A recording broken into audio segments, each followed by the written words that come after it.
عندنا دجاجة قطعناها 8 أجزاء ونسلقها في حليب وبصل وورق غار وفلفل أسود ورشة ملح، وقطعة زبدة حتى لا يفر الحليب. وبعد 25 دقيقة نرفعها ونتركها تبرد. ونجهز التتبيلة السائلة: كوب طحين وملعقتين نشا وملعقة صغيرة بيكنج باودر وبهارات ناعمة، ثوم بودرة، بصل بودرة، بابريكا وكركم وملح. وآخر شيء نضيف لها 3/4 كوب موية، ونغطس فيها قطعة دجاج. وبعد ما يتشرب بالتتبيلة نقلبه في الطحين زين، وبعدين نقليه في زيت غزير.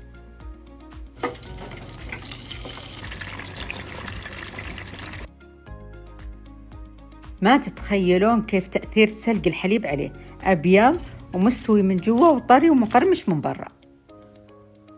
وبالعافية.